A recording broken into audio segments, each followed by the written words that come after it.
November 14th, 1873, Judith Basin, Montana Territory. The temperature had been falling since before dawn, and by the time Eleanor Marsh walked to the edge of the property line, it had dropped to 23 degrees Fahrenheit with no intention of stopping.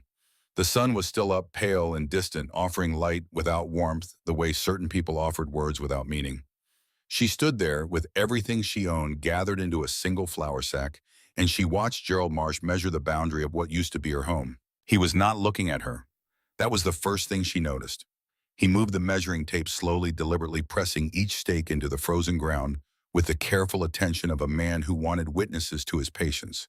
Two of those witnesses stood near the fence post, neighbors from the claim to the Eastmen who had been invited specifically for this moment.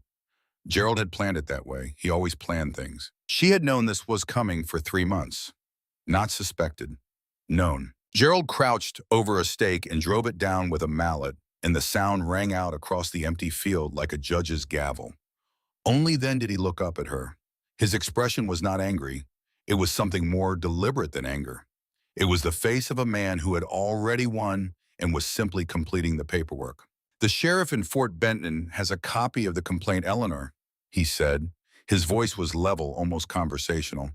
"If you're not off this claim by sundown, I file it formally." Eleanor looked at him for a moment without speaking. Then she asked the only question that actually mattered. "Does Clara know you're doing this?" Gerald stopped. The mallet hung in his hand. 1 second passed, then 2. It was not a long pause, but it was long enough. A man with nothing to hide does not pause before answering that question. Then he turned back to the stake and kept measuring. She looked toward the house. Clara stood in the doorway, both hands wrapped around a coffee mug, her eyes fixed on some middle distance between herself and her sister. Not looking at the confrontation. Not looking away from it either. Just standing in that narrow space of deliberate not seeing that Eleanor recognized as a decision disguised as inaction. Clara was 3 years older. She had taught Eleanor to braid her hair, to read English before they learned it in school, to tell the difference between a sky that was simply overcast and a sky that meant real trouble. She had survived the crossing from Poland in 1866, survived the first terrible winter in Pennsylvania, survived a marriage to a man who turned out to be harder than anyone had expected. Clara had survived many things by choosing not to see them clearly. This was one more. Eleanor opened her flour sack and took out a folded piece of paper. She had written it 3 weeks ago in the evenings when Gerald was in town and Clara was asleep.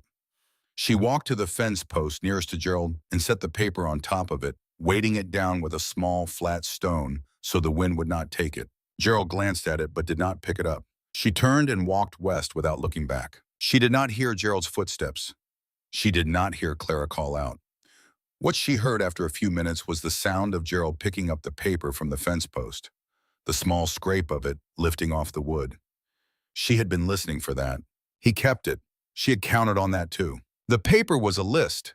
18 months of work recorded in the precise handwriting she had learned from a school teacher in Krakow before the failed uprising of 1863 sent her family across the Atlantic. Every date, every task. The cabin walls she had built because Thomas had no patience for carpentry. The furniture she had made from scrap lumber because Thomas believed buying things was a form of optimism. The fence she had repaired 3 times the garden she had planted and harvested, twice the root cellar she had dug alone during a week when Thomas was checking trap lines and Gerald was in Helena. She had recorded the time each task took, and beside each entry, she had written the going wage for that work in Montana Territory. The total came to $410. Gerald's claim against her, which she would not learn the full details of until weeks later, was for $40. She had written the list because she believed in documentation the way some people believe in prayer. Evidence was evidence. A number written down in ink on paper was harder to argue with than a memory, and Eleanor Marsh had learned early that the people with the loudest voices were not always the people with the longest memories. She had kept the original and made a copy. The copy was in the flour sack, folded small, tucked beneath the extra dress. She walked west. 3 miles is not a long distance under ordinary circumstances. In November in Montana Territory, carrying everything you own with the temperature at 23 degrees and dropping 3 miles is a negotiation. Eleanor did not think about Clara as she walked. She thought about the contents of her sack with the systematic attention of a woman taking inventory. The small knife that had belonged to Thomas, which he had carried on every trap line and never learned to sharpen properly. She had resharpened it 4 times in 6 years, and it had outlasted him. The coil of rope she had braided herself from strips of old harness leather and dried grass fiber, a skill she had learned from her grandmother during a winter when rope cost more than anyone in their village could afford to pay. The wedding ring still on her finger, which Gerald could not touch legally, being personal property and not part of any claim. And the folded piece of newspaper at the bottom of the sack, on the back of which she had drawn in pencil a rough map of the sandstone formations she had seen in April during a water haul. She had seen them and noted them the way a careful person notes a fire exit, not because she expected to need it, because knowing where it was cost nothing and might someday be worth everything. The formations were 3 miles west. Cliff faces honeycombed with wind-carved alcoves, some shallow as a sleeping dog's bed, others cutting back 30 feet or more into the rock. She had stood at a distance in April and looked at them the way her grandfather had taught her to look at landscape, not for what it was, but for what it could do. Her grandfather had been a shepherd in the Carpathian foothills, a practical man who believed that the land already contained most of the solutions a person needed if they paid close enough attention. He had taken her into a cave shelter when she was 8 years old during a storm that kept them there for 2 nights, and he had explained in the matter-of-fact tone he used for everything the earth holds temperature steady when the air goes wild. The rock does not care what the wind is doing. The rock has been here since before anyone was keeping records, and it will be here after everyone stops. She had been 8 years old, and she had believed him completely. 40 years of living had not given her any reason to stop. She reached the formations at dusk. She moved from alcove to alcove, pressing her palm against the interior walls, measuring depth by pacing, testing the floor slope with her feet. She found it on the 4th try, a chamber roughly 12 feet wide, 22 feet deep, ceiling height, dropping from 7 feet at the entrance to 5 feet at the back. The floor sloped upward toward the rear. She stood at the entrance and looked in and felt the still air against her face. 47 degrees. She could feel it even without a thermometer. She had enough years in cold country to read temperature through her skin the way a musician reads a room through sound. Outside, the air was already below 20. By midnight, it would be closer to 15. She set her flour sack down against the rear wall at the highest point of the sloping floor. Warm air rises. Cold air settles at the low points near the entrance, pooling like water in the lowest available space. She would sleep where the air was warmest at the back, and up wrapped in both dresses she owned with the flour sack under her head. She had slept in worse arrangements during the crossing from Europe, in a bunk so narrow that rolling over required planning. This was better than that. She listened to coyotes working the draws below as the last light left the sky, and she thought about the list. $410 against 40. The arithmetic of her situation was not complicated. What was complicated was the question of what to do next, and she found, sitting in the dark, with her back against cool sandstone, that the answer was already assembling itself from things she already knew. She would stay. Not because she had no other choice, though. Fort Benton was 67 miles north, and winter was already painting the Highwood Mountains white. She would stay because this was not desperation. This was a decision, and there was a difference between those two things that mattered enormously to her. She had been making decisions since she was old enough to make them. This was one more. She spent the next 4 days finding material. The work was simple in concept and brutal in execution. Deadfall cottonwood from the creek bottom, each piece carried 3 miles uphill. An abandoned line shack from the railroad survey of 1871, its walls already half collapsed into the sage, which yielded 10 boards before the whole structure finally gave up and flattened. 6 feet of rusted chain, 3 bent nails, a cracked shovel blade that would still hold an edge if she was careful. She moved with the efficiency of someone who had stopped performing effort for an audience. There was no one watching. The work was the work, and when one piece was done, the next piece began. On the afternoon of the 3rd day, she was hauling a section of cottonwood up the last slope toward the formations when she heard a wagon on the Carroll Trail below. She did not stop working. The wagon slowed. The man on the seat was Robert Finch, a small merchant from the settlement at Utica, 12 miles east. She had seen him twice before, once when she bought flour, once when she sold 2 rabbit pelts. He had the look of a man who was fundamentally decent, but had never been tested in any way that required him to discover this about himself. He climbed down from the wagon and took the other end of her cottonwood log without being asked.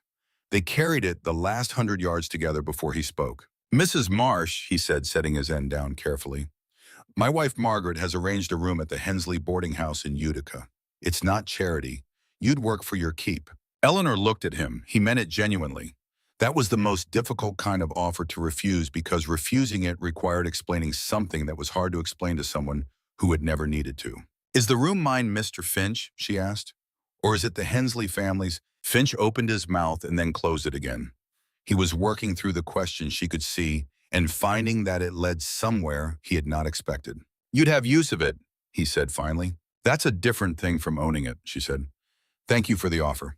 Give my regards to your wife. She picked up her cottonwood and continued up the slope. She did not tell him about the fourth day when she stopped a freight hauler on the trail and traded her wedding ring for a handsaw with 7 broken teeth, a hammer missing half its handle, and a tarpaulin that had more holes than solid fabric.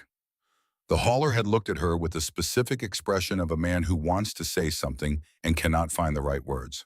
Winter's coming hard, ma'am, he said finally. That ring could have bought you passage to Helena. She looked at him. Helena means starting over with nothing, she said. I'm not starting over. She put the ring in his hand and picked up the tools. She had just started back toward the formations when she heard horses coming from the direction of Utica. 2 of them. She recognized Margaret Sutton before the woman dismounted because Margaret Sutton was the kind of person who looked the same from 100 yards as from 10 feet, composed, deliberate, and certain that the world was arranged approximately the way she preferred it. The woman riding beside her was older, smaller, and harder to read. Eleanor did not know her. Margaret dismounted with the practiced ease of someone who had spent considerable time in the saddle and still managed to make it look like a drawing room entrance. She was perhaps 45, well-dressed for the territory, with the particular expression of a woman who had thought carefully about what she was going to say and was prepared for several possible responses. Mrs. Marsh, she said, I'm glad we caught you. This is Mrs. Aldrich. She's been in this territory since 1865. Eleanor waited. A woman alone in this wilderness reflects on all of us, Margaret continued. Her voice carried the slightly elevated register of someone making an argument they have rehearsed. What will people think when they hear we allowed this to happen? There are resources available. There are people who want to help. It seems to me that accepting help gracefully is... Tell them I chose it, Mrs. Sutton, Eleanor said. That should settle the reflection. Margaret's expression shifted very slightly. It was not anger exactly. It was the expression of someone who had prepared for several responses and had not prepared for that one. The older woman, Mrs. Aldrich, had not spoken. She was looking past Eleanor toward the rock formations, studying them with the focused attention of someone who had spent a long time learning to see landscape clearly. Eleanor watched her. Show me what you're building. Child, Mrs. Aldrich said. It was not a question. Eleanor looked at her for a moment, then turned and led her toward the formations. She heard Margaret Sutton make a small sound behind them. She did not turn around. She showed Mrs. Aldrich the cave, the depth, the ceiling height, the sloping floor. She showed her the thermal principle, the way the sandstone formation, 40 feet thick above them, absorbed and held the Earth's constant temperature, regardless of what the air was doing on the surface. She explained the fire pit design she was planning, the 2-wall system for the entrance, the chimney that would draw air low and vent exhaust high. She spoke plainly in the way she spoke about everything, without apology and without performance. Mrs. Aldrich listened without interrupting. She placed her palm against the interior wall, held it there for 10 seconds. She looked at the sloping floor in the high rear section where Eleanor's flour sack sat against the wall. She did not say the thing that most people would have said. She did not say it was impressive or ingenious or brave. She simply nodded once with the nod of someone who recognizes something they already understand. The water situation, she asked. Snow melt in winter, Eleanor said. The creek is a half-mile down in good weather. Mrs. Aldrich nodded again. Watch the chimney draft in hard wind, she said. Smoke can back up if the pressure differential collapses. Keep the intake low and wide. Then she turned and walked back toward the horses. Margaret Sutton had been standing outside the formation entrance for 20 minutes. She looked when they emerged like a woman who had been composing a speech and was now uncertain whether to deliver it. Eleanor watched her make the decision. When this fails, Mrs. Marsh, Margaret said, don't expect us to be waiting. She rode back toward Utica without looking back. Mrs. Aldrich mounted her horse and then paused, looking down at Eleanor with an expression that was difficult to name precisely. My first winter in this territory, she said. I lived in a dugout with 6 other families for 4 months. 3 of them thought it was beneath them. A pause. The other 3 are still here. She rode east. Eleanor watched them go, then turned back to the rock. By November 28th, she had a front wall across the cave entrance. Vertical cottonwood poles set 18 inches apart, gaps chinked with creek bank clay mixed with dry grass. The whole structure braced by horizontal stringers lashed with strips cut from Thomas's old leather belt. She left a doorway 3 feet wide on the south side and covered it with the tarpaulin weighted with flat stones. Then she built a second interior wall, 8 feet inside the first, creating an air gap between them that would trap heat in the same way a doubled window traps warmth, using the principle of still air as insulation. The fire pit was a problem she had thought about carefully. She dug it 18 inches deep at the cave's mouth, lined it with flat sandstone. She carried up from the creek bed and built a chimney from stacked rock and clay that ran along the ceiling toward the entrance gap. The principle was simple and very old: draw cold air in from outside, and at the low point, heat the stone mass with burning wood, send exhaust along the ceiling and out. The stones would absorb the heat of burning and release it slowly for hours after the fire went cold. One good burn before sleep, and the stones would hold warmth until morning. She had learned this from her grandmother, who had learned it from hers in a chain of practical knowledge that ran back through Polish winters to a time before anyone in her family had owned anything worth recording. She tested it on the first hard night: 8 degrees outside, 44 degrees in the front chamber where the fire pit sat, 51 at the rear sleeping area where her body heat combined with the stone-held warmth and the tarpaulin she had rigged as a low ceiling to create a pocket of trapped air. She lay in the back of the cave and listened to the wind work the draws below and felt nothing of it. Not a draft, not a whisper. The stone was 40 feet thick above her, and it did not care. She had been right. She had known she would be. The knowing felt less like triumph than like a door closing softly on everything that had come before. The settlement at Utica had opinions, and they arrived wearing different faces. Big Tom Calloway came with 2 neighbors and the air of a man who had survived things and therefore knew the limits of what was possible. He was large in the way that some men in hard country are large, as if the territory itself had added weight to him, and he had a reputation for plain speaking that he was justifiably proud of. He looked at the entrance wall, looked at the fire pit, and looked at the chimney run along the ceiling with the expression of a man reviewing evidence. "I found the Peterson family in March of '71, he said. All 4 of them frozen in their dugout when the ventilation plugged with snow. Rock doesn't breathe like wood, Mrs. Marsh. You seal yourself in there with the fire going, the smoke will kill you before the cold does." It was not cruelty. It was the warning of a man who had carried 4 frozen bodies out of a dugout and did not want to carry any more. Eleanor did not argue with him about theory. She gestured for him to follow her inside to the deepest point of the rear chamber. She asked him one question. "Do you smell smoke right now, Mr. Calloway?" He inhaled. He looked up at the ceiling where the chimney run angled toward the entrance. He put his hand near the intake gap at floor level and felt the movement of cold outside air coming in low. He did not answer her question. He stood in the rear chamber for 10 more minutes, touching the walls, watching the candle flame bend toward the chimney draft before he went back outside. His neighbors had not come in. They watched him emerge and waited for his verdict. He gave them nothing. He simply nodded once the way Mrs. Aldrich had nodded and started back toward his horse. Reverend Samuel Holt came 2 days later alone, with the careful expression of a man who had prepared to help someone and was recalibrating as he went. He was younger than Big Tom, newer to the territory, and carried the particular uncertainty of someone whose authority had not yet been tested by real conditions. "A woman living 3 miles from the nearest Christian soul is a temptation for trouble. Mrs. Marsh," he said. He was standing at the entrance, not quite inside, which told her something about his level of commitment to the conversation. "The church has a responsibility, and I feel I should—" "Reverend," Eleanor said, setting down the tool she had been working with. Her voice was not unkind. It was the voice of someone who is being precise because precision matters. "If your concern is my soul, I'm grateful for it. If your concern is appearances, I'd ask you to be honest about that."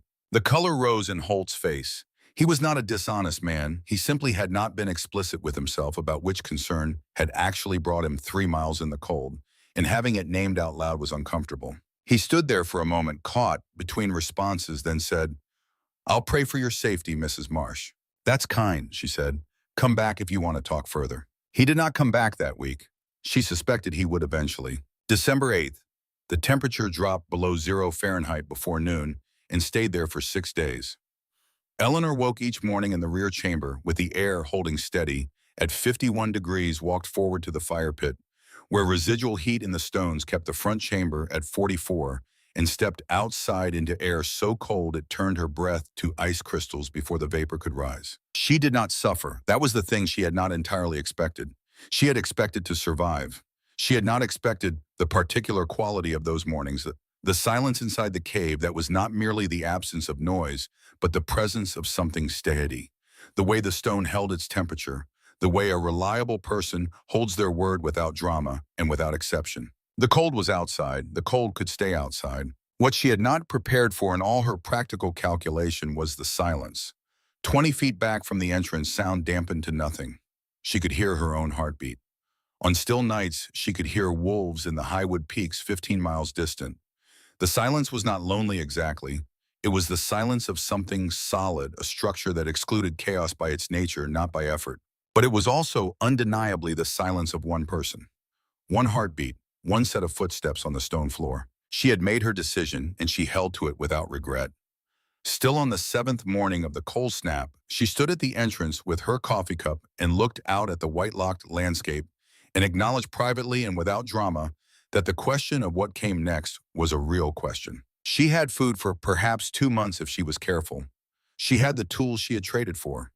She had the skills her grandmother taught her and the skills her own hands had built over 41 years of living in cold places and solving problems with what was available. She also had tucked in the flour sack beneath her spare dress, a copy of a list that came to $410. Gerald Marsh would come eventually. She had known that since November.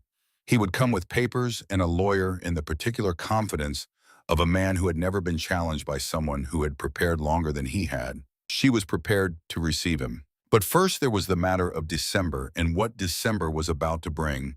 Walking up the slope toward her cave in the form of a Swedish homesteader, carrying a sack of potatoes and an expression of confident certainty that was about to meet its first serious obstacle. She watched him come, and something that might have been amusement moved through her chest and settled there like the warmth from her fire pit stones, slow and steady and lasting well into the morning. Owen Bergstrom had said in the saloon at Utica 3 weeks earlier that the cave was proof the woman did not know what she was doing. Daniel Chen had been in that saloon because his father sent him to collect a debt from the barkeep, and Daniel had very good ears and the particular gift of 12-year-old boys for being present in rooms where adults forget to lower their voices. He relayed this information to Eleanor on a Tuesday afternoon in early December, sitting cross-legged on the cave floor, eating a bowl of cornmeal she had heated over the fire pit stones, describing Owen Bergstrom's exact words with the unsentimental accuracy of a child who is reporting facts rather than offering comfort. Eleanor was sharpening the handsaw when Daniel told her this. She kept sharpening. "What else did he say?" she asked. "That a proper cabin with a good stove was the only sensible approach to a Montana winter," Daniel said, "and that anyone who thought otherwise was either inexperienced or not thinking clearly." "And what did Big Tom Calloway say to that?" Daniel considered. "He didn't say anything. He just finished his drink." Eleanor tested the saw blade against her thumb and found it acceptable. "Owen Bergstrom," she said, "built his cabin using railroad ties and clay chinking." Daniel nodded, already having made the same calculation. "Clay cracks when it dries," he said. "It does," Eleanor agreed. She did not say anything else about it. But 3 weeks later, when Owen Bergstrom appeared at the bottom of the slope carrying a sack of potatoes and wearing the expression of a man who was doing someone a considerable favor, she was not surprised. She had been in the way of careful people quietly waiting. Daniel Chen had come into her life the way most useful things did, without announcement and through a side door. The first time he appeared on a gray afternoon in the first week of December, he simply walked up to the cave entrance and looked inside with the frank curiosity of someone who has heard a story and wants to verify it against reality. He was 12 years old, compact and quick-eyed, with the self-possessed bearing of a child who has grown up in circumstances that required him to be more useful than ornamental. His grandfather had worked the California mines in the 1850s, and something of that history had passed down through the family in the form of a practical relationship with difficult terrain. Eleanor did not ask what he wanted. She stepped aside and let him look. He walked the full length of the cave, touching nothing, asking nothing, working it out for himself. He tested the floor slope with his feet. He stood under the chimney run and looked up. He put his hand near the entrance where the cold draft came in low and felt the airflow. Then he turned around and looked at Eleanor. My grandfather lived underground for a summer in Tuolumne, he said. He said it stayed cool when everything outside was burning. Same principle, Eleanor said. Reversed for winter. Daniel nodded. He had understood before she confirmed it. I can carry wood, he said. I know where the good deadfall is down by the second bend. Bigger pieces than what you've been bringing up. She gave him a bowl of cornmeal. He came back the next day with an armful of cottonwood that was considerably better than what she had been finding. He came back the day after that, and the day after that, until coming to the cave became part of his daily pattern, the way certain routes become habitual, not through decision, but through repeated choice. He became her newspaper. Not because she asked him to, but because he understood with the instinctive social intelligence of someone who has always occupied the margins of multiple worlds, that information was a form of currency, and he had access to currency she did not. He told her about the conversation at the Utica Saloon. He told her when Gerald Marsh came through town and asked Robert Finch about the legal status of territorial land that had not been homesteaded. He told her when Reverend Holt reported to Margaret Sutton that the cave dwelling appeared to be in his estimation structurally sound but morally irregular. He told her these things without editorializing, and she received them the same way, adding them to a running account she kept in her head alongside the food inventory and the firewood calculation and the list of things that would need repair come spring. What she gave him in return was the thing he had not known he wanted until she began providing it. She taught him to read not the halting functional literacy he had acquired from his mother, but real reading, the kind that opens text the way a key opens a door. She taught him arithmetic beyond counting, the kind that lets you look at a problem and find the shape of its solution before you began working it. She taught him these things in the back of the cave on winter afternoons while the fire pit stones radiated their stored warmth outward in slow, reliable waves. And she taught him because he was quick and because teaching someone is one of the more efficient ways of not being alone. Owen Bergstrom came on December 19th with potatoes, dried beef, and the particular confidence of a man who has survived 2 Canadian winters and believes this qualifies him to assess most situations. He was perhaps 38 broad through the shoulders, with the careful hands of someone who had learned carpentry properly and the straightforward manner of a person who had never had reason to be indirect. Eleanor had nothing against him. He had said what he believed in the Utica Saloon, which was more honest than most, and he had come here today with actual food, which was more useful than most. She could work with a person like that, or at least around them. He looked at the cave entrance, at the double wall she had built at the chimney outlet above the door, gap with the evaluating eye of a carpenter assessing another carpenter's work. She could see him finding things he would have done differently and things he could not find fault with, and the combination producing in him a kind of recalibration he had not expected to need. I built my cabin solid, Mrs. Marsh, he said finally. It was not quite the opening line he had planned. Something in what he was looking at had adjusted it slightly. You're welcome to stay there while you figure out a better arrangement. Eleanor looked at him. Did you chink the gaps with clay or with mud, Mr. Bergstrom? Clay, he said. There was a half second where something shifted in his face. Not alarm, but the beginning of a realization he was not yet ready to complete. Come back in a week, she said. She took the potatoes and the dried beef and thanked him genuinely because the food was genuinely useful, and she went back to work. He came back in 2 days. Not because a week had passed, because the clay had cracked as it dried the way clay always cracks when it dries against a surface that expands and contracts with temperature changes, and the snowmelt running off his steeply pitched roof had found those cracks and then frozen at the eaves and redirected itself backward through the walls. 3 nights of wet blankets. A stove burning wood so damp it produced more smoke than heat. The inside temperature dropping faster than a good fire could compensate. He stood at the cave entrance with a bundle of wet bedding under one arm and the expression of a man who has been wrong about something significant and is in the process of deciding how to handle that. Eleanor looked at the wet bedding. She stepped aside. Front chamber, she said. Firewood is on the left. 2 hours of splitting tomorrow. He did not say anything about his earlier assessment. She did not say anything about it either. The silence on that subject was, she felt, the appropriate response from both of them. He slept in the front chamber and woke the next morning dry for the first time in 4 days. She watched him notice this, watched him put his hand against the interior wall and feel the stored warmth in the stone, watched him look at the firewood stack bone dry because the cave held its humidity at a constant level that preserved wood the way a good cellar preserves apples.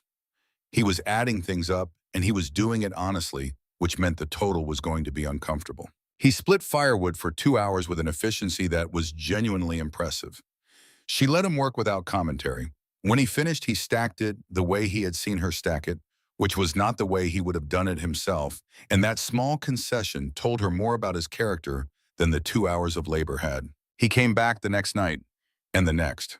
On the fourth night, he arrived with lumber in the wagon, real milled boards from Utica, and asked whether she would mind if he improved the door situation. She minded the framing slightly, but the door he built was better than what she had, and she was practical enough to know the difference between ownership and improvement. The problem announced itself quietly the way most serious problems do. It was Robert Finch who said it, first arriving one afternoon to drop off a small order of flour Eleanor had sent money with Daniel to purchase. Owen was in the cave replacing the hinges on the new door with hardware he had brought from his own supply.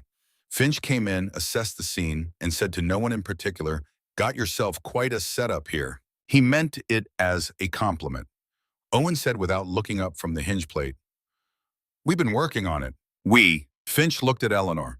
Eleanor was looking at Owen. Owen finished with the hinge, tested the door twice, and looked up to find both of them watching him with different expressions. Eleanor set down her tool. She spoke without heat, without raising her voice, with the precision of someone who understands that certain things must be stated clearly or they will keep occurring. "It's my cave, Owen," she said. "You've improved it. That's a different thing from owning it." Owen went very still. He looked at the hinge in his hand. He looked at Eleanor. He looked at Finch, who suddenly found reason to examine the firewood stack with great attention. "You're right," Owen said. "I'm sorry, it won't happen again." It was a short apology. It was also a complete one. Eleanor recognized the difference between a man who apologizes to end a conversation and a man who apologizes because he understands what he did. Owen Bergstrom was the second kind. He held her gaze when he said it and did not add anything to qualify or soften it, and then he went back to the door hinge with the same focus he had brought to it before. Finch left shortly after. She heard a week later through Daniel that Owen had corrected himself in public. Sitting at the Utica saloon in approximately the same chair where he had made his original assessment of her capabilities 3 weeks earlier, he had told Big Tom Calloway that he had been wrong about the cave, that Mrs. Marsh had built something solid, that he would put his own winter on it. Big Tom, according to Daniel, had not said anything. He had nodded once and ordered another drink. Margaret Sutton came in mid-January, and this time she brought Reverend Holt. It was not a casual visit. Eleanor understood its purpose before they dismounted. Margaret had the particular posture of a person who has constructed an argument carefully and intends to deliver it, and Holt rode beside her with the expression of a man who has agreed to participate in something he is not entirely certain about. They came inside, which was itself a shift. In December, Holt had stood at the entrance. Today he came in, looked around at the improvements Owen had made at Daniel sitting on a stool, doing sums on a piece of birch bark at the organized firewood, and the hung tarpaulin ceiling in the rear chamber. His expression was doing something complicated. Margaret did not look at the cave. She looked at Eleanor. "The community has standards, Mrs. Marsh," she said. "I think you understand what I mean." "Tell me plainly what you mean, Mrs. Sutton." Margaret's chin rose slightly. "An unmarried woman living with an unmarried man 3 miles from the nearest household is an irregular arrangement. It reflects on the community's character. Reverend Holt agrees that some formal acknowledgement of the situation is." Owen had been in the rear chamber. He came forward. Eleanor put her hand briefly on his arm, not roughly but clearly, and he stopped. She looked at Margaret Sutton with the expression of a woman who has been patient for a long time and is still being patient but is being precise about it. "Mr. Bergstrom sleeps in the front chamber," she said. "I sleep in the rear. The rock wall between us is 8 inches thick and has been there since before anyone in this territory was born. I trust its judgment." A pause, the length of a breath. "If yours leads you to a different conclusion, Mrs. Sutton, I'd be interested in what evidence you're working from." Margaret had no answer to that. Not a real one. She pivoted the way people do when one line of argument closes. "When this fails, Mrs. Marsh, I want you to know that we will do what we can." When, not if, Eleanor noted the word. She noted also that Margaret's eyes, just before she turned to leave, moved around the cave with an expression that was not quite contempt and not quite something else. something closer to a calculation being revised against its will. Holt did not leave with Margaret. He waited until she had mounted and started down the slope, and then he stood in the cave entrance and looked at Eleanor with an honesty he had not managed on his previous visit. "She's not wrong about the community standards," he said, "but she's not right about you." He paused. "I don't know yet which one matters more." Eleanor looked at him steadily. "Let me know when you figure it out, Reverend." He nodded. He looked at Daniel, who was watching the exchange with the transparent interest of a 12-year-old who knows he is witnessing something adults will discuss later. Holt almost smiled. Then he walked out into the January cold. William Drake arrived on a Thursday in late January, riding a railroad survey horse and carrying a leather notebook already half filled with sketches of other people's practical solutions to territorial problems. He was Dutch methodical and refreshingly free of the need to establish his credentials before asking questions. He simply walked into the cave, sat down on the stool Daniel usually occupied, and began drawing. He examined the fire pit system for a long time without speaking. He measured the chimney run with a piece of string. He pressed his palm against the rear wall and held it there while he looked at the ceiling. "Thermal mass storage," he said more to himself than to Eleanor. "You're using the sandstone as a heat battery. The Romans called it the hypocaust principle, though they ran it from below. You've adapted it for gravity-fed ventilation."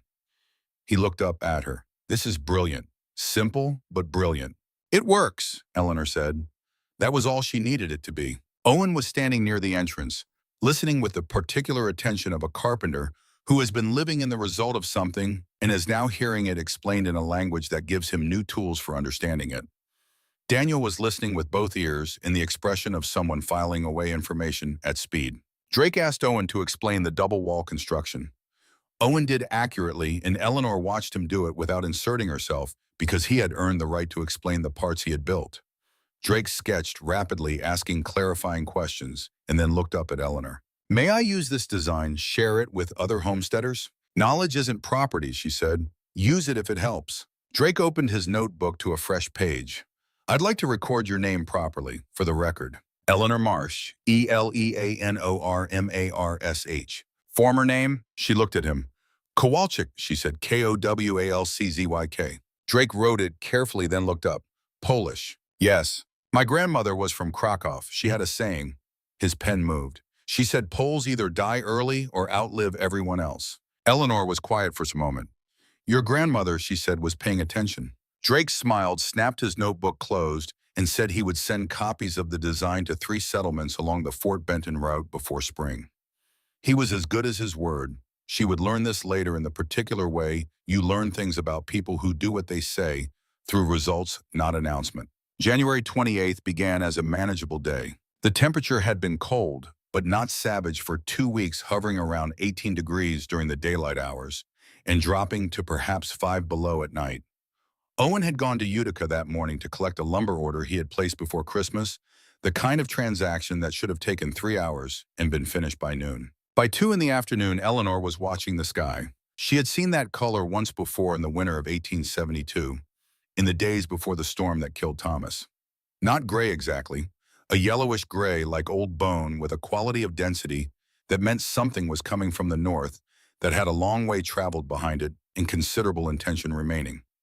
The barometric pressure drop was something she read in her joints before she understood she was reading it, a gathering heaviness that the body knows before the mind catches up. By 3 o'clock, it was snowing horizontally. By 4, the visibility had closed to 6 feet.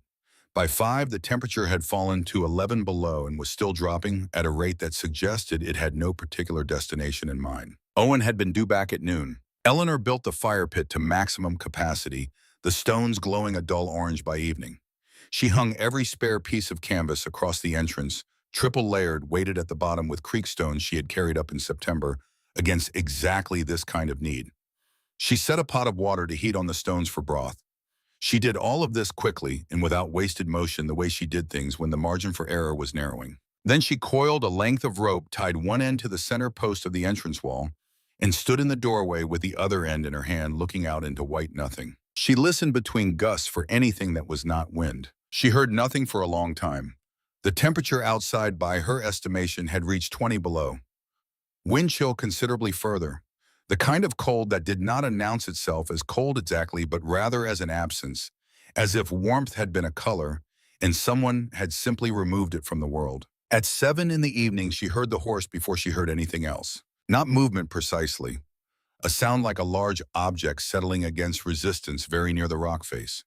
She went out with the rope in one hand and the candle lantern in the other, and she found the horse standing pressed against the sandstone formation, with its head down and its sides heaving, too exhausted to do anything but stop. It had walked directly into the rock, because the rock was the first solid thing it had found in however many miles of white blindness. Owen was still in the saddle. His hands were locked around the reins from the inside fingers, frozen into position, the leather wrapped through his grip in a way that suggested he had been holding on with everything he had until everything ran out. His face was covered in a shell of ice, formed by his own exhaled breath, freezing layer by layer over however many hours the storm had been building. He weighed approximately 180 pounds. Eleanor Marsh weighed 122. She got him off the horse by loosening the reins from his grip, finger by finger in the dark, and she got him to the ground without dropping him, by letting him slide against her, rather than fall, taking the weight in increments her body could manage. Then she put the rope around her own waist and dragged him the 30 yards to the cave entrance, 1 foot at a time, stopping twice to rest, moving again each time because stopping was not an option she intended to exercise. The horse she brought in, too. It stood in the front chamber with its sides still heaving, steam rising off its coat into the warmer air, and after a time it stopped trembling and accepted water from the bucket she held up to it. Owen she laid in the rear chamber, away from the direct heat of the fire pit stones. She cut his boots off because the leather had gone rigid as iron, and she found his feet white and waxy to the ankle. Both hands the same. She had seen this before. She knew what not to do as clearly as she knew what to do, and what not to do was apply heat directly, which would rupture the tissue cells as they expanded too quickly and turn survivable frostbite into permanent damage. She soaked cloth in cool water and wrapped his feet and hands. She warmed the water slowly over the next 3 hours, a degree at a time, using her own body temperature to moderate what she poured in. She worked by feel and by the slight changes in his skin color, and by the knowledge she had inherited from a grandmother who had saved a shepherd's frozen hands in a Carpathian winter, 80 years before Eleanor was born, a chain of practical knowledge that had crossed an ocean and arrived exactly where it needed to be. He regained consciousness near midnight. He opened his eyes and looked at the cave ceiling, and then at Eleanor, and the first words he said were not, "Where am I?" or "What happened?" They were, "The horse." "Front chamber," she said, "ate your portion of hay. She's fine." Owen closed his eyes again. The tension went out of him all at once, like a knot releasing, and Eleanor understood in that release something she had not quite put words to yet. A man whose first coherent thought coming back from the edge of death is for the animal that carried him home is a man with a particular set of priorities. She added it to what she already knew about him and found the total was better than she had calculated. Outside, the temperature dropped to 41 below zero. The wind sustained at 45 miles per hour with gusts to 68. The kind of cold that stopped being a weather event and became something closer to a geological fact, a feature of the landscape as fixed as the sandstone above them. Inside the cave, 49 degrees in the rear chamber. The horse standing quiet. Owen sleeping with the deep unconsciousness of a body in serious repair. Eleanor sitting beside him with her hands still warm from the water, listening to the storm do its worst against 40 feet of rock that did not notice. She was not alone. That was the thing she sat with through the long hours before dawn, the thing she turned over carefully and examined from several sides the way she examined anything she was not sure how to classify. She had been alone since November. She had chosen it, and she had been right to choose it, and it had served her. But there was a difference between choosing solitude and having company removed, and she was sitting on the boundary of that difference in the dark, listening to a man breathe steadily beside her, and the boundary was not where she had thought it was. At 4 in the morning, someone knocked on the cave entrance. Not the wind. A knock. 3 distinct impacts against the cottonwood, planking the sound of a fist rather than a gust. Eleanor stood. She went to the entrance, unlatched the door Owen had built with iron hinges she now saw the full value of, and found Patrick Hale on the threshold, ice-covered and barely standing, a freight hauler who had been caught between Utica and the formations with no shelter and nothing left but the instinct to keep moving toward where he had heard warmth was. She brought him in. She sat him by the stones. She gave him broth. When he could speak, he told her what he had heard in Utica before the storm hit. Gerald Marsh had arrived 2 days earlier with a lawyer from Fort Benton. He was staying at the Finch house. He had papers. He was waiting for the storm to pass. Eleanor listened to all of it without changing expression. Then she went to the flour sack that had been sitting in the corner of the rear chamber since November 14th, and she took out the folded copy of her list. She held it for a moment in the firelight, $410 of documented labor, written in careful ink on paper that had survived 2 months in a cave and was about to survive considerably more. "Tell me everything else," he said, she told Patrick Hale. "Every word you remember." Outside, the storm continued. Inside, Eleanor Marsh sat with a piece of paper in her hand and the expression of a woman who has been waiting a long time for a particular conversation and has been ready for it longer than the other party knows. Patrick Hale remembered everything. He was that kind of man Eleanor discovered over the next hour, the kind whose memory sharpened rather than blurred under pressure, who stored details not because he intended to use them, but because his mind simply refused to release anything it had taken in. He sat by the fire pit stones with both hands wrapped around a tin cup and told her in order every word Gerald Marsh had said in the Finch parlor the evening before the storm hit. The debt was real in the technical sense. Thomas Marsh had borrowed $40 from Gerald in 1871 to cover a supply shortfall when the first winter's trapping produced less than anticipated. There was a written note witnessed by a man in Fort Benton who was still alive and willing to testify. Under territorial law, a widow inherited her husband's outstanding obligations. Gerald had a lawyer named Alderton who had traveled from Fort Benton specifically for this purpose and who had, according to Hale, the professionally expressionless face of a man paid to win on paper rather than on merit. Gerald wanted the eastern quarter of the survey parcel Thomas had registered jointly with him before his death. Signing it over would satisfy the debt and all associated interest. If Eleanor refused, Alderton would file in the territorial court, and the process would take months and cost money she did not have. Hale paused. He looked at the paper she was holding. He also said something else. Before the storm in the saloon, Big Tom Calloway was there. Eleanor waited. "Gerald said you'd never last the winter, that you were living on stubbornness and it would run out before the cold did." Hale looked at his cup. Big Tom told him that the cave was on open territorial land that nobody had filed on, that you couldn't be removed from it legally, that Gerald had probably wasted the trip. A pause. Gerald didn't say anything after that.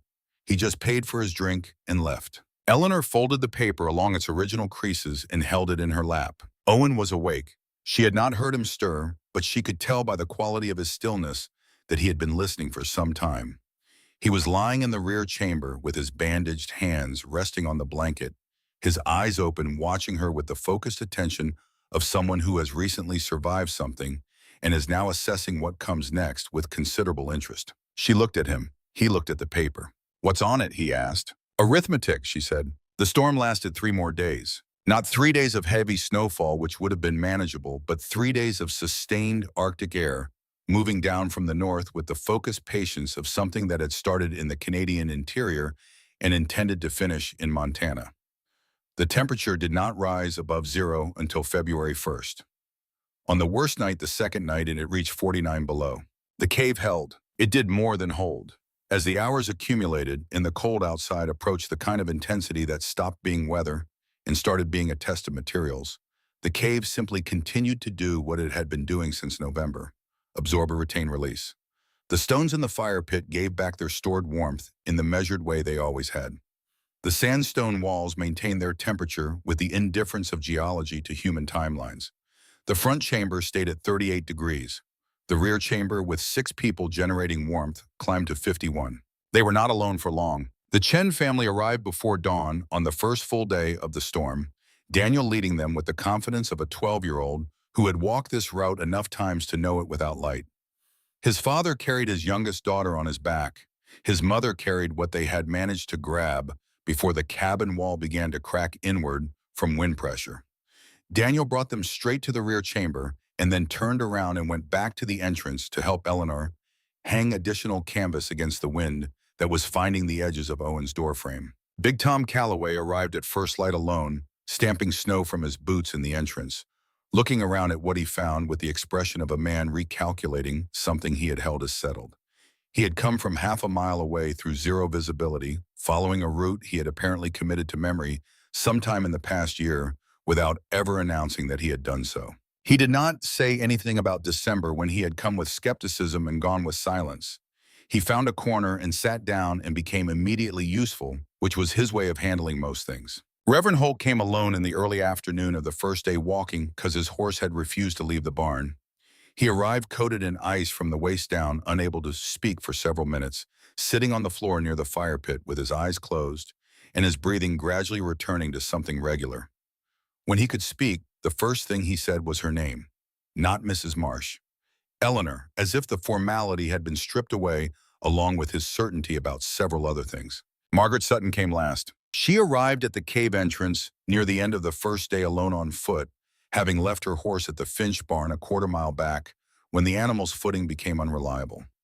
She stood in the entrance and looked inside at 14 people arranged in various states of exhausted practicality at the fire pit stones and the organized food supply, and the horses standing calmly in the front chamber at Daniel Chen, teaching his little sister to count in English, in the corner at Owen Bergstrom, frostbitten hands, and all methodically dividing the food stores into portions, with the fairness of a man who understands that equity in small things prevents large problems. Eleanor stood at the entrance. She did not say, "I told you." She did not say anything that referenced any previous conversation. She said, "Come in, Mrs. Sutton." And Margaret Sutton, who had come 3 miles through a blizzard alone because the alternative was to stay in a house by herself, came in. 6 days. That was how long the storm held them. The death toll across Montana Territory calculated afterward, when the roads opened and people could travel again to find what the cold had done, came to 214. 2 families in Utica alone, a rider found frozen in his saddle on the Fort Benton Road. Livestock counted in the thousands. The winter of 1875 would be the reference point for every subsequent winter, for 50 years the measuring stick against which all other cold was assessed. In the cave, nobody died. The food stretched because Eleanor had been maintaining extra stores since October, after she noticed in September that the summer had been shorter than the summer before. The water came from melting snow in the entrance, a task that rotated through the group with a schedule Daniel proposed, and everyone accepted because he was 12 years old and therefore free of the social hesitations that would have made adults argue about it. The warmth came from the stones and from 14 bodies in an enclosed space, and from the fact that Eleanor had built something in November that was still doing exactly what she had built it to do. On the 3rd day, Margaret Sutton sat down beside Eleanor near the entrance, where Eleanor was monitoring the wind direction through a gap in the canvas covering. They sat without speaking for a while. Outside, the wind moved a bank of snow from one place to another with a sound like distant machinery. "How long have you been planning this?" Margaret asked. Eleanor considered the question genuinely. "The cave I started planning in April," she said, "when I saw the formations during a water haul and recognized what they were. And the rest of it?" Eleanor thought about the list in the flour sack, about the copies she had made before leaving, about the way she had documented every task, every date, every hour for 18 months before Gerald Marsh gave her a reason to use it. "I was paying attention," she said. "That's all it was." Margaret was quiet for a moment. "I owe you an apology," she said. The words came out evenly without self-flagellation, in the tone of a woman who had decided something and was executing the decision. "More than one. I came to your cave in November to manage a problem I had decided you were. I was wrong about what you were." Eleanor looked at her. Margaret Sutton was not a bad person. Eleanor had understood this for some time. She was a person who organized her world according to categories that had served her well enough until they met something that did not fit them. And the storm had been, among other things, a demonstration of what the world does to categories that are held too rigidly. "You came in when I opened the door," Eleanor said. "That's enough." On the 6th day, the wind stopped. It did not taper. It simply ceased the way certain arguments end without transition, leaving behind a silence that was so complete and so sudden that everyone in the cave went still for a moment and listened to make sure it was real. The temperature outside had risen to 10 below zero.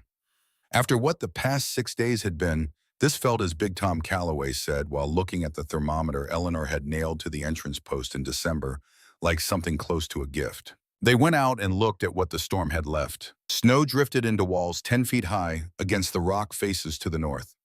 The ground between the formations was scoured bare in places, frozen earth exposed like something the winter had uncovered rather than covered. The landscape looked rearranged, as if the storm had reached down and shuffled it like cards, and then set it back without regard for where things had been before. Eleanor's cabin, visible from the top of the formation ridge, was standing. Every window blown out, the door hanging at an angle from one hinge. But the walls were upright and the roof was on, and that was more than could be said for what she found when she descended with Owen beside her, moving carefully on the ice slope. The Johnson place had lost its entire roof. The structure was open to the sky, the interior filled with drifted snow to the level of the windowsills. The Chen cabin had one wall pushed inward, the family's winter stores buried under the collapse. Of the 14 people who had sheltered in the Cave 11 had no home they could walk back into and resume living. Owen looked at the damage with the calculating eye of a carpenter estimating what repair required. And then he looked at Eleanor and she looked at him, and what passed between them was the wordless agreement of two people who have survived something together and understand that the next thing has already begun. Gerald Marsh came on a Tuesday, 11 days after the storm cleared. He arrived with Alderton the lawyer and with Reverend Holt, whom he had recruited as witness, without asking whether Holt was still inclined to serve in that capacity.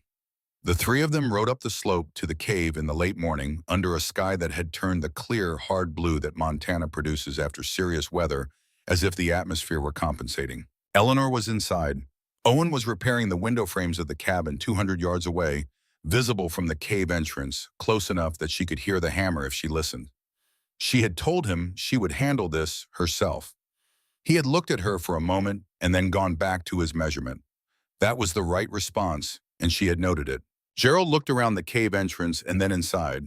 He saw the organization, the sleeping platforms, the stone fire pit with its careful architecture, the table and chairs Owen had made from milled lumber, the flour sack hung on a peg on the wall. He saw a place that had been lived in through a serious winter and was still functioning.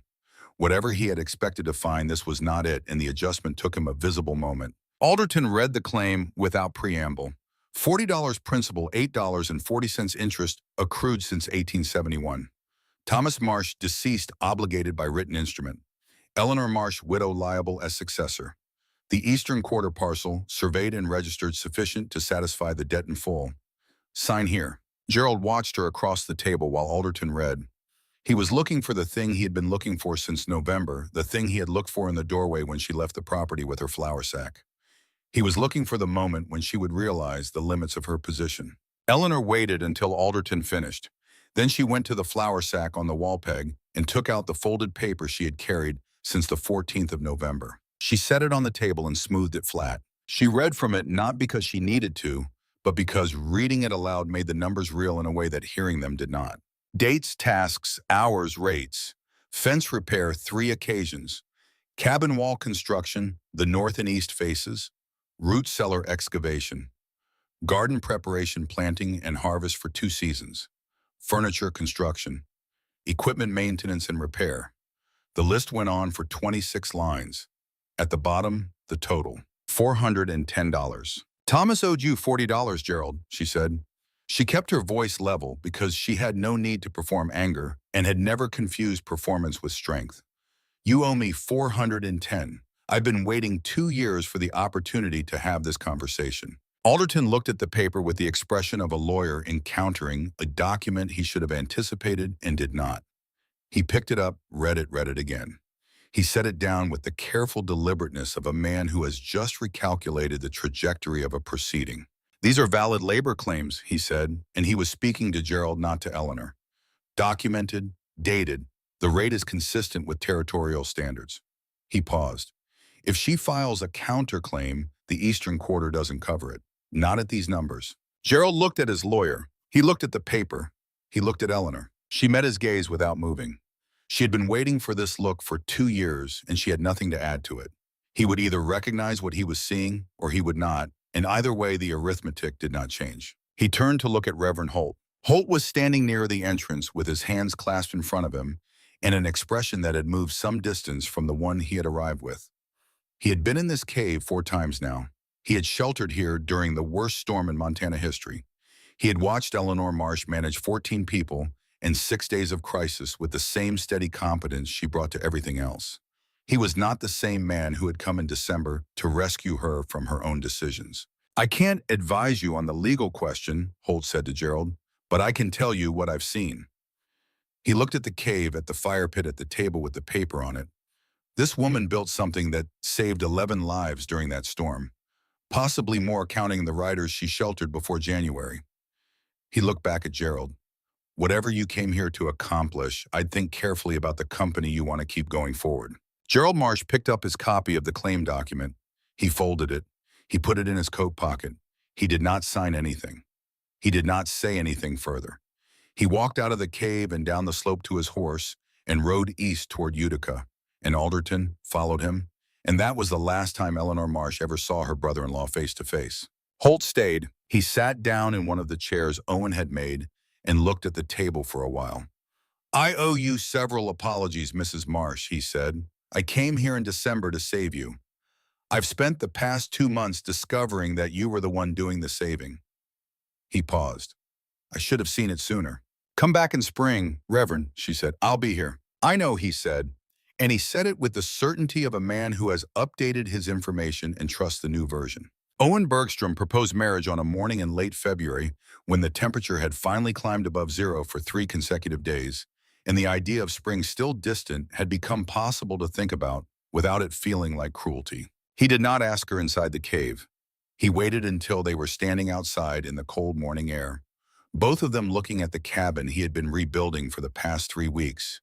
The windows reglazed the door, rehung the north wall reinforced with packed earth that would stay there until someone removed it deliberately. He had rebuilt it using every principle she had demonstrated, and the result was something that looked like a cabin from the outside and functioned in all the ways that mattered, like the inside of a mountain. I have land and farming knowledge, he said. You have engineering sense, I don't. Separately, we're each missing half of what this territory needs. He looked at the cabin. Also, I haven't left since December, which I think says something. She almost smiled. Is this a proposal, Owen? It's a partnership offer, he said. That too. She looked at the cabin. She looked at the rock formation behind her.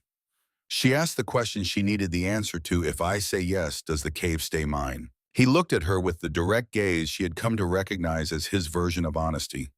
It was always yours, he said. She said yes. That evening, after Owen had gone back to finish the window trim, before the light went, Eleanor sat alone in the cave for what she understood might be one of the last evenings she would spend there, in the same way she had spent the winter. She was not melancholy about it. It was simply a threshold, and she had crossed enough thresholds to recognize them without drama. She was sitting with the fire pit stones at her back, warm through her coat, when Daniel brought a package to the entrance. Someone had left it with his mother in Utica, he said. No name on the outside. Inside was a wool scarf, dark blue, the Count made on a European loom. Eleanor recognized it before she had consciously processed what she was looking at, because some things bypass recognition and arrive already known. It had belonged to their mother. Clara had kept it after the crossing. There was a piece of paper inside the fold. The handwriting was her sister's in the Polish they had both learned before English, in the careful script of someone who had thought for a long time about how much to say. I knew I should have said so. Just that, one line.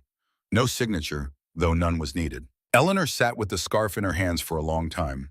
She did not try to construct what Clara's silence had cost her sister or what the writing of this note had required. She knew those calculations because she had lived alongside Clara Furrier for 38 years and understood the precise weight of what her sister carried.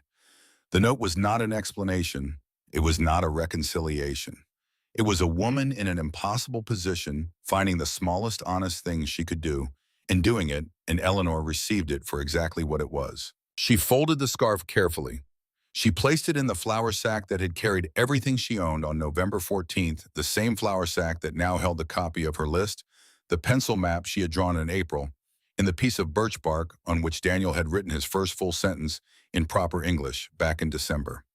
She hung the sack on its peg on the wall. She did not write back. There was nothing to write that the scarf had not already received. They were married on April 3rd, 1874 by Reverend Holt, in a ceremony that 47 people attended, including Robert Finch and Margaret Sutton, who arrived together and sat near the front and did not appear to find this remarkable. Big Tom Calloway stood at the back and managed to look simultaneously uncomfortable and pleased in the way of large men at small ceremonies. Daniel Chen stood with his family and spent most of the ceremony watching Reverend Holt with the focused attention of a boy deciding what he thinks of a man who has changed his mind publicly and without complaint.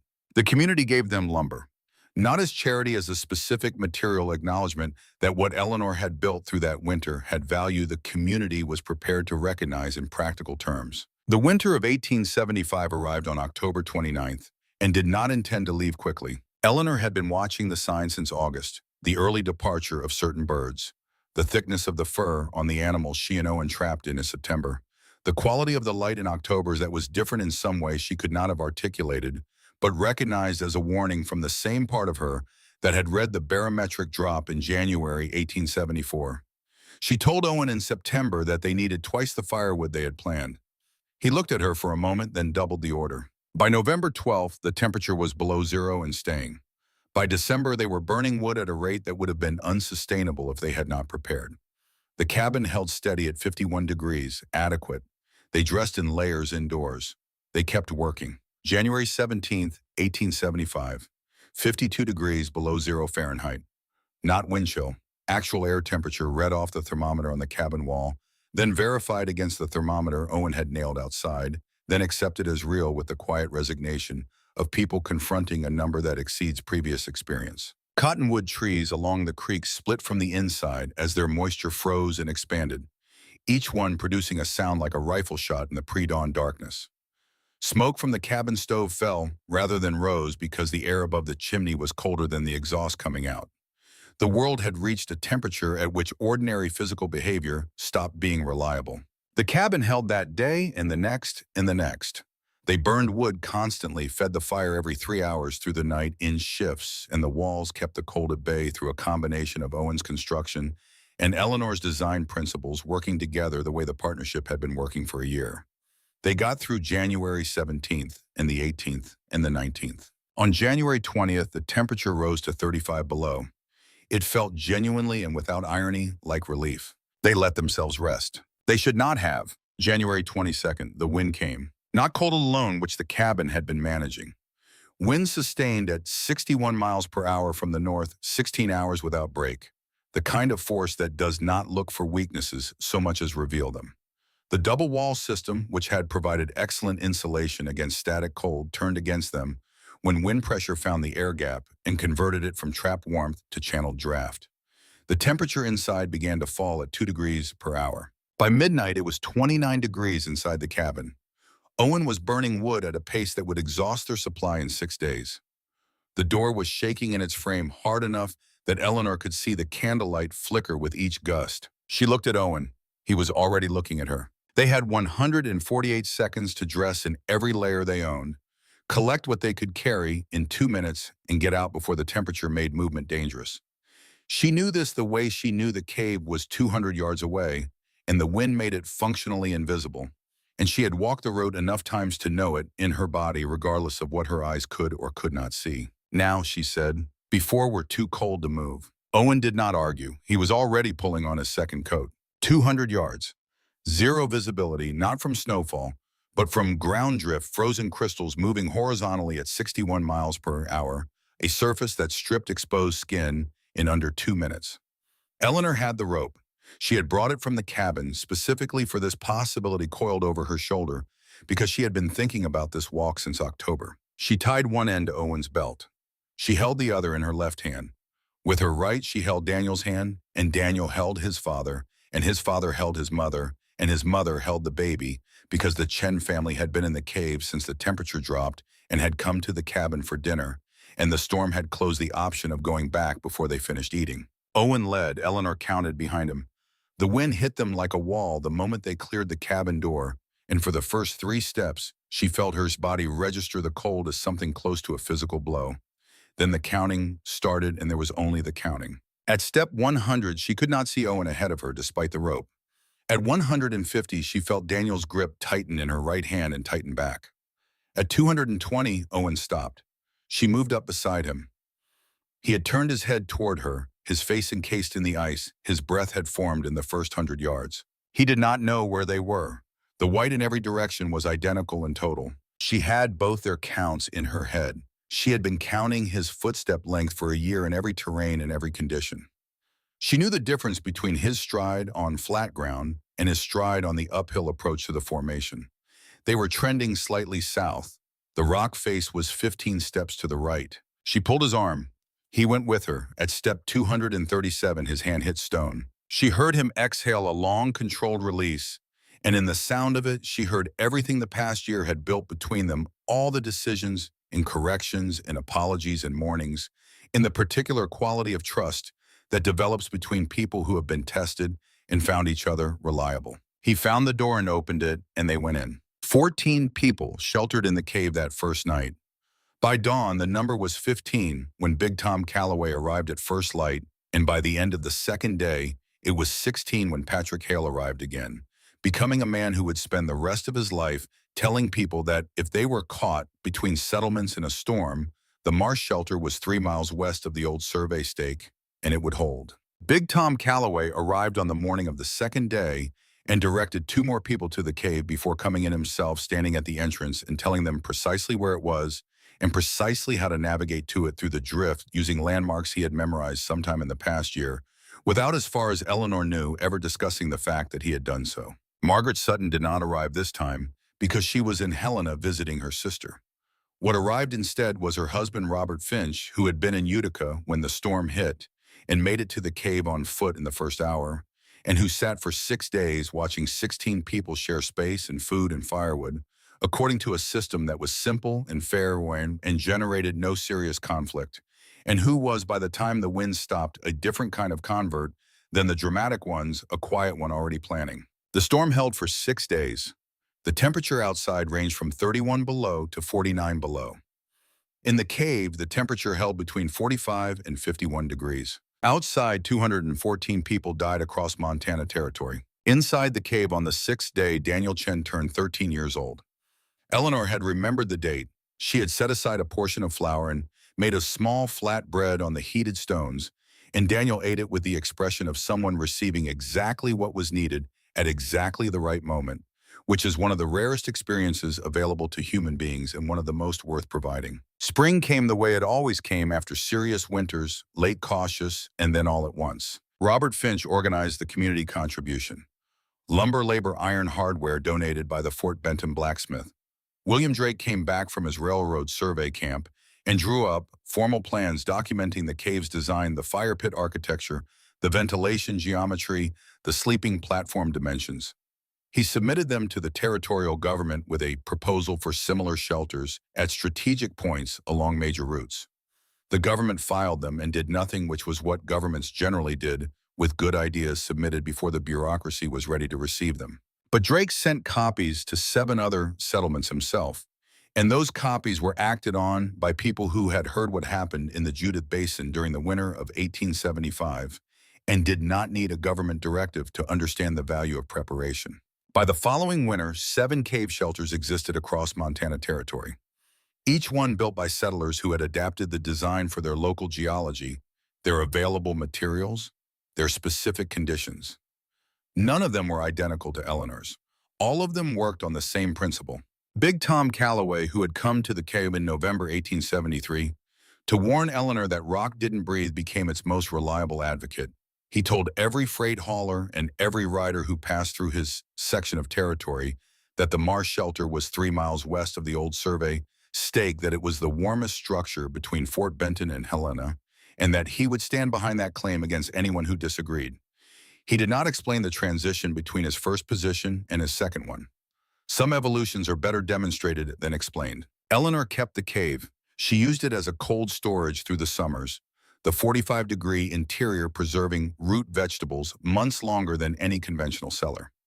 She used it as a classroom on summer afternoons when the cave was cooler than any building on the surface, teaching reading and arithmetic to whoever came, Daniel first and then others, until the informal arrangement had enough students that Reverend Holt proposed formalizing it, which led to a conversation about a proper schoolhouse that took 3 years to complete but eventually produced one. She used it as a storm shelter whenever the sky turned that particular shade of yellow-gray that she had learned to read before her conscious mind could name what it was seeing. And she kept it for the reason she had always kept it, the reason she could not have explained entirely to anyone who had not lived the winter of 1873 in her specific position.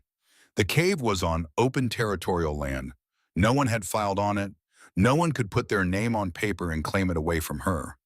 It existed outside the system of documentation that Gerald Marsh had tried to use against her, outside the social architecture that Margaret Sutton had tried to enforce, outside every framework that required someone else's permission to be valid. It was simply there, and she had simply understood it. And that understanding was hers in a way that could not be transferred or taken or disputed by any instrument a lawyer from Fort Benton could produce. April 19, 03. Eleanor Marsh was 71 years old. Owen had died the previous autumn, a quiet death at the end of a full season, the way he had done most things without drama, having ensured that everything requiring attention had been attended to before he let go. She missed him with the specific quality of grief that comes from losing someone who was genuinely useful to you in every sense of that word, someone whose presence had made possible things that absence now made harder.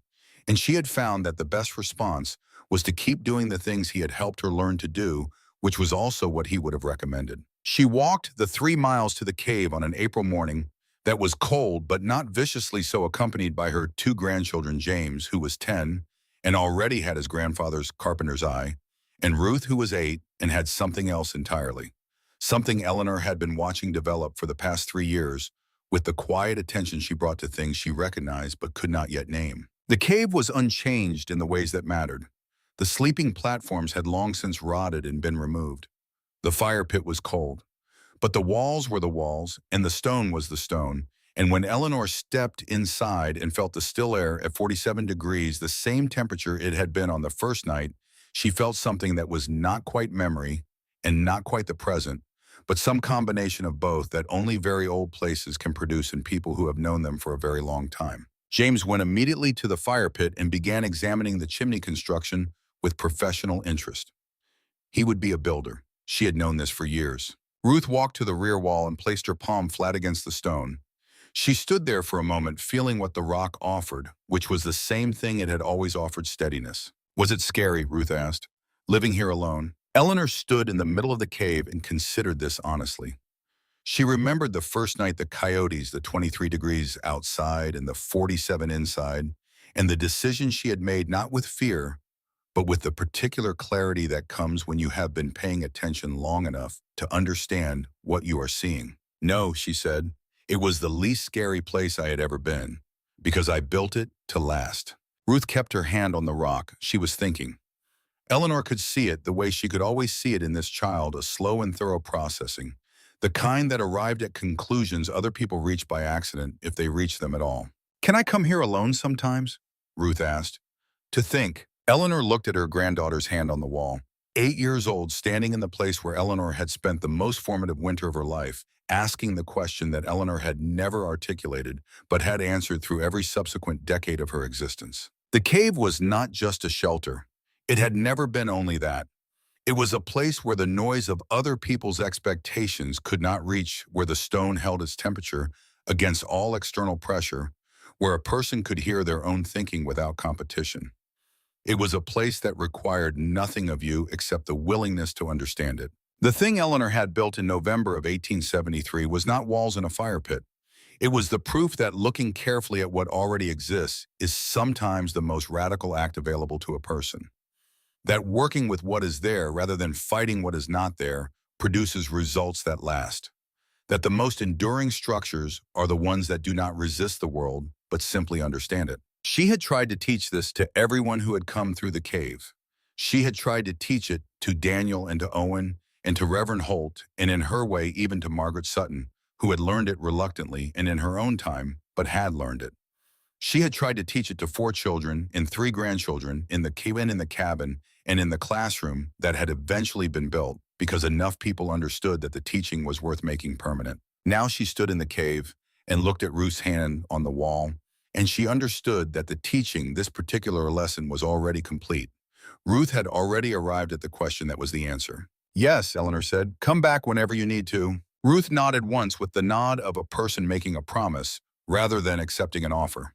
She took her hand from the wall and turned around and looked at the cave with the assessing property-taking gaze that Eleanor recognized from a long time ago, from a woman standing at a rock face at dusk in November, with everything she owned in a flour sack, measuring depth and ceiling height and floor slope, and understanding what she was looking at. The genes for it apparently had not thinned. They walked back the 3 miles in the April cold. James talking about the chimney construction and what improvements he might make if it were his Ruth, saying nothing but keeping pace, and Eleanor listening to both of them and to the landscape around them, and feeling in the particular quality of that morning something she could only call complete. Not finished. Complete. The way a thing is complete when it has done what it was built to do and is still standing. The cave remained functional through the 1910s.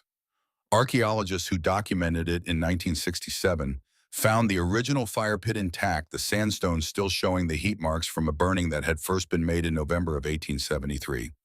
Carbon dating confirmed continuous use from that year through approximately 1918.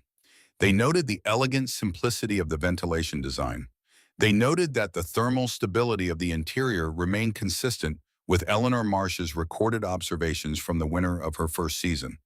They wrote a paper about it, and the paper was read by engineers working on passive solar design, and those engineers incorporated the principles into buildings that would be constructed in cities Eleanor Marsh had never seen, for purposes she could not have imagined, by people who would never know her name. But the principle was the same. Earth holds temperature steady when the air goes wild. The rock does not care what the weather is doing. The most enduring shelter is the one that was already there before you arrived, waiting for someone patient enough to recognize it and practical enough to make it their own. Eleanor Marsh had been that person. In the autumn of 1873, with nothing but a flour sack and 41 years of paying attention, she had walked into the side of a mountain and made it into a home. It held